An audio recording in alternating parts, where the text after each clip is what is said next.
How many Trump supporters have been calling for producing lists of Joe Biden's enablers, of Nancy Pelosi's enablers, of Barack Obama or Hillary Clinton's enablers to face some kind of tribunal or retribution? The answer is, well, for the most part, none. But to be fair, there are many people who are screaming at Bill Barr, arrest somebody. That's the meme. Chris Farley screaming, arrest someone. Yes, they want the people who perpetrated this massive Russiagate hoax to face some kind of criminal penalty. And there's been at least one guy, former FBI lawyer, was found to have altered evidence. And there are many instances where people, high-ranking individuals, were lying to the public, lying under oath, and they just get away with it. Listen, if a Republican says, I want someone investigated and arrested, I kind of shrug my shoulders. Listen, okay, if they're going to find evidence and a justification for why this person has committed a crime, well, then there you go. This person's committed a crime and they go to jail. What is the left calling for? They're calling for retribution, truth and reconciliation commissions, panels, lists, names of people who committed no crimes. Now, Joe Biden has said over and over now, he's begging for unity. I tell you this, my friends, Joe Biden is possibly the worst thing that could have happened to us as we are in this hyper-polarized atmosphere. Progressives do not like Joe Biden. Trump supporters do not like Joe Biden. And right now, both groups are telling him to shut up. Here's what Joe Biden tweeted. He said, it's time to put away the harsh rhetoric, lower the temperature, and listen to each other again. To make progress, we must stop treating our opponents as our enemy. We're not enemies. We're Americans. I respect it. I really do. I do. You do not want ongoing and sustained conflict, and you do not want it to erupt into a hot conflict. For the time being, whatever's going on has been referred to as the culture war, the cultural civil war, or Mother Jones recently called it the political civil war. Some have said it's a cold civil war. Yeah, cold meaning nobody's killing each other. The only problem is that, well, recently in the recent history, a far leftist with the Black Lives Matter revolution fist on his neck stalked a Trump supporter and then put 2 bullets in his chest. That's when many right-wing groups said it already has begun. No, we don't want that to be the case. We don't want anything to have begun. But I'm sorry, I have to say, in my opinion, I don't see this as being pessimistic. I see this as being realistic. The conflict is here. It doesn't necessarily mean we're going to get bullets flying across the street endlessly, but people have already been killed. We've already seen what happens with the Chaz when the left declares their autonomous zones. Some teenagers joyriding in an SUV were gunned down with like a hail of hundreds of bullets. That happened. That's insane. Several people died in the Chaz. And Trump supporters, now a couple, have been killed. One of these incidents was, this journalist's unlicensed security guard shooting a Trump supporter in the face. In Portland, it was a Trump supporter minding his own business being stalked by a far leftist. Maybe it ends there. And I can't tell you if it will or won't. Don't take that as a sign that I'm saying it will. I know a lot on the left will say I'm calling for or no, we don't want any of this. Take a look at the response to Joe Biden's comments. Stick, Sex, and Hammer. And I respect Stick saying, you can't even unify your own party. That someone responded saying, he's talking to his own party, isn't he? And you know what? Honestly, yes, he is. We must stop treating our opponents as our enemy. Joe Biden is telling the Democrats, you must stop doing this.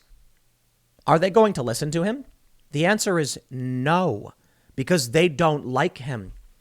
You know what the campaign was among most people active in politics on the left? Settle for Biden. Settle for him. Now what's he doing? The people being appointed by Joe Biden, oh no, Pikachu shocked face. The left is going, oh no, what's he doing? Warmongers, banksters, crony capitalists, neoliberals. What did you think he was going to do? That's why I say Joe Biden is probably the worst possible thing that could have happened to us right now. He unifies no one and he commands nothing. The left, the tribal left in this country does not care for Biden. They hate the man. They hate Trump more. Trump supporters don't care for Biden. They hate the man. Already, Stewart Rhodes of the Oath Keepers, the country's largest militia, said that he believes the Trump supporters, half the country, will not regard anything out of Biden's mouth as law or official, that they will not see him as a legitimate president. That's where we're headed. Now, listen, for the most part, this segment that I want to show you, it's coming off of some of the things I talked about in my 10 a.m. segment. The lists, the calls for retribution, the shunning of the enablers. What the left and the Democrats and the media are calling for right now is not any kind of legal justice. It's extrajudicial punishment of people who held opinions they don't like. And that to me says what is to come is it's going to get worse. There's a possibility that Donald Trump figures out a way to win. Right now, as I'm recording this, Rudy Giuliani is speaking in Arizona, telling the state legislature that is their sole right to appoint electors and that they must. And maybe they will. Already, we have a handful of politicians in Pennsylvania who have announced their intention to take back the power and call their election in dispute. It might happen. We'll find out later today. Maybe it'll happen in Arizona and a couple other states. What do you think happens if Trump does get an electoral college victory? The left doesn't care for Biden. The things Biden says are meaningless because the Democrats have been supporting this far leftist extremism for quite some time, at least passively, but in many ways overtly, like Kamala Harris soliciting donations to bail out rioters. And then my favorite, saying, we must help small businesses. Oh, you mean like the people you helped burn them down and destroy them? In response to what Joe Biden said, you can just look at what people are saying. Joe, please listen. We were abused and traumatized for 4 years. People who are abused can't just lower the temperature and listen. Please consult with psych experts on how to deal with large-scale trauma. We are traumatized. One person says, raise your hand if you think Biden is the kind of medicine America needs right now. This person said, translation, don't do to us what we did to you for 4 years. While some people, the more corporate, moderate types, are saying, thank you, Joe Biden, for bringing us together. The reality is the mainstream narrative is punishment. I referenced some of these articles, but I want to read through them to tell you what I got to say, is terrifying where the left is going right now. The right is not calling for leftists to face tribunals. They may be talking about key figures like, Comey or Clapper or Biden himself, but that's political and that's judicial. That's them saying we want these people to face some kind of justice for their crimes. Now, you might say we can't have that in this country. When Donald Trump was having his rallies where they chanted lock her up, it is a bit alarming, but they were talking about crimes. And then Trump never really pursued them, or I should say the DOJ didn't, and probably because Trump didn't have the power once he got elected. Many of these individuals who were in these intelligence agencies and law enforcement had no allegiance to Donald Trump. But I'll tell you this. If there are crimes someone committed, then you have to lock them up. The alternative is that there's no rule of law anymore. The idea that Hillary Clinton should be allowed to walk freely after all this information was deleted from her servers and her people smashed phones with hammers, that means that certain people are above the law. And if that's true, then there is no law. Why would anyone have confidence in a system when the people who are imposing these rules ignore them? Just like the COVID lockdowns. Nancy Pelosi, Gretchen Whitmer, Lori Lightfoot, Gavin Newsom, they all break their own rules. And that's leading by example. So why would anyone take their rules seriously? Let's take a look at this from CNN. I want you to see this. Complicit. Trump is Trump. There is nothing new to say about the man, but there is still lots to learn about his enablers. So many people from GOP functionaries, what is that, to Fox News hosts are helping him to undermine democracy by denying the election and attacking reality. So many people are complicit. People like Maria Bartiromo, formerly an acclaimed journalist, known around the world for making CEOs tell the truth. Now she tees up Trump to recite lie after lie. Her Sunday morning call with Trump on Fox News was the first interview since he lost the election. But it wasn't a real interview at all. He wasn't ready to acknowledge that he lost, and neither was she. He displayed delusional weakness. She was complicit, and she's far from the only one. What is the point of this? And every other article calling for retribution. They're trying to scare you. There are real anomalies. This is what I was talking about in my earlier segment. There are strange goings on in this election. I believe they should be investigated. And I believe that the Democrats refuse to allow them to be investigated. Then the Republicans are within their right to call the election in dispute. I'm sorry. You don't get years of Russiagate investigations that lead to nothing. And then when we have an election and say we want a free and fair election, you say we're not going to investigate, we're going to wipe the servers, whatever. No, sorry. Then I believe the Republicans should outright say, no, we dispute. And you could have let us run our investigation and we could have accepted it. Maybe the Democrats think the Republicans won't accept it no matter what, or maybe there's actually fraud going on. Either way, the system right now seems to be broken. And it doesn't really matter what's true. We're well past the point of what is true. Take, for instance, what CNN says about Maria Bartiromo. They say she was an acclaimed journalist, and now she's just letting Trump lie after lie after lie. What were the lies, CNN? Are you gonna show us? Are you gonna tell us what wasn't true, or are you just gonna say it? CNN keeps saying there's no evidence of fraud. It's delusional. There's actually widespread evidence. Matt Braynard of the Voter Integrity Project has actually published some of parts of his database where you can see all these addresses proving, or I should say, providing evidence that there were illegal ballots cast, but proving that some of the information in the database shows people using commercial addresses with apartment number, unit. Weird, isn't it? Yes, that's evidence. So why is CNN lying? Well, first they tried claiming there was no evidence. Now they're threatening us. Now they're calling us the enablers. The GOP leaders stay silent. What about all the other Republicans? Trump is backsliding. The Murdochs own this. Trump said Hannity gets it. Darcy's question. He says, in the past, Maria Bartiromo has been portrayed as a member of Fox's Straight News. So an arm of Fox that Brett Baer and Chris Wallace serve as the faces for. It's worth asking, where are they? Are they okay with their colleague fanning the flames? Bend the knee, submit now. Otherwise, what comes next? Well, we're going to destroy anywhere that you dare speak up. From the SF Gate, I tried Parler, the social media app where hate speech thrives. It's the same game they play every time. Hate speech, lies, fake news. Anytime they ban a conservative or a right-wing individual, they threaten any business that might arise to allow a space to have a voice. And that's what they're doing to Parler now, because Parler is taking off. I don't know why Trump isn't active on Parler now. He should be. He should get off Twitter and just go on Parler. They want to ban Parler, and they've tried before. They want to ban all the social media companies because the social media companies are controlled by the left. And if you can go somewhere else and share ideas, that's a problem for the left. They don't believe in free speech, and they've said it over and over and over again. These international interests don't believe in free speech. They tried to get Trump to sign off on some anti-hate speech pledge, and he said, I can't do that.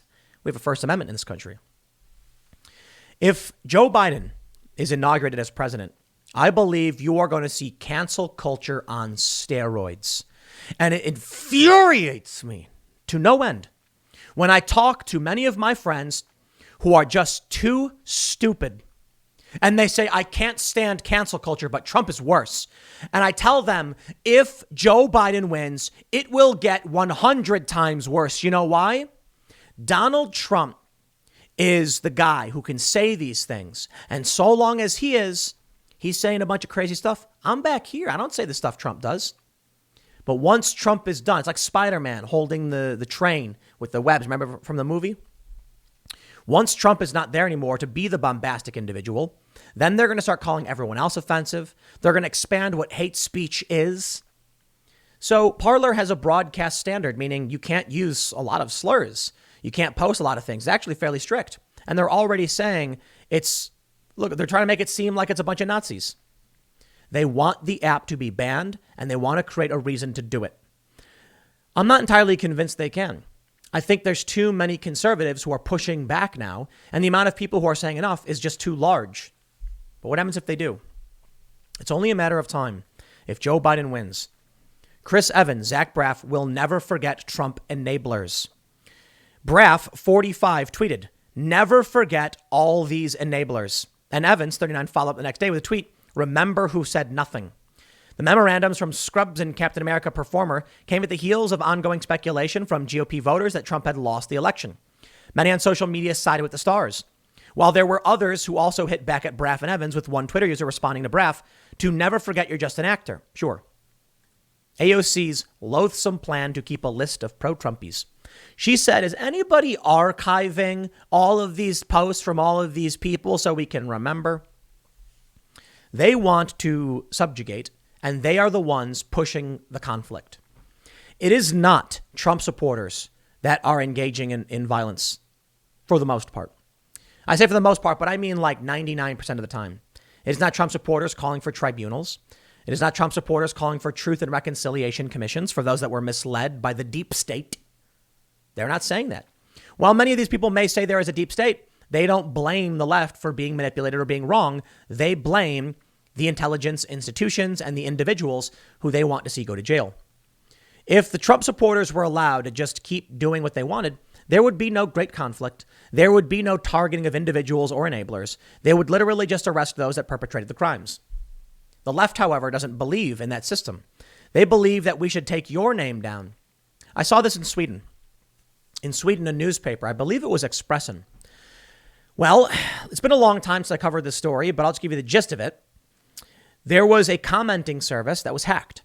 Expressen got access to the names of individuals who were previously anonymous who had been posting things. They went to their homes and threatened them. Now, they didn't go to their houses and say, I'm going to threaten you. They said, we're going to publish a story about how you're a bigot and how you hate refugees. Why do you hate refugees? And they do this to let you know they will come for you and they will try to destroy your life.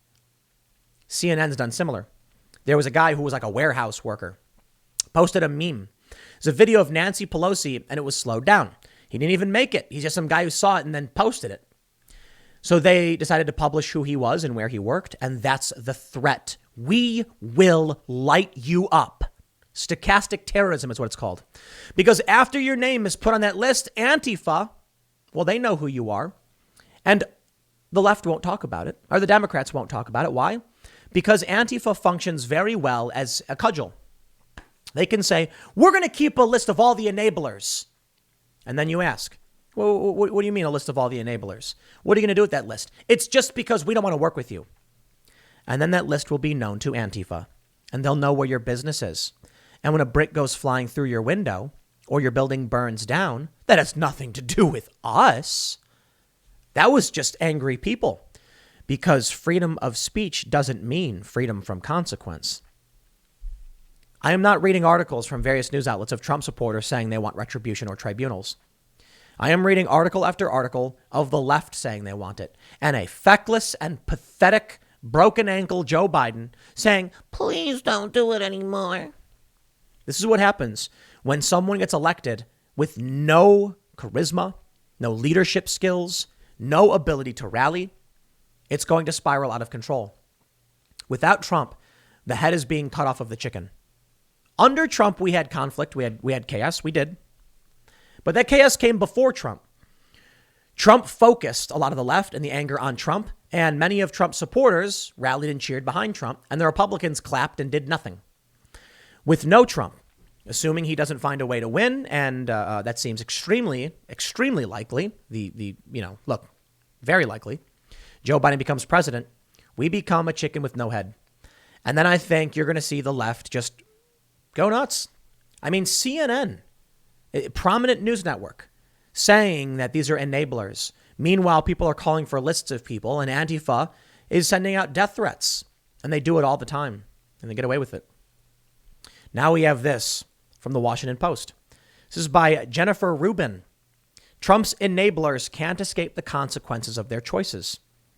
Assuming President Trump loses his re-election bid in a few weeks, from October, the soon-to-be alumni of the Trump administration, who were warned that association with Trump would mar their careers and corrode their character, are now hoping the Trump presidency isn't a disqualifying blemish on their resumes. They were warned. You were warned. We were all warned. I am not entirely comfortable with what they're saying.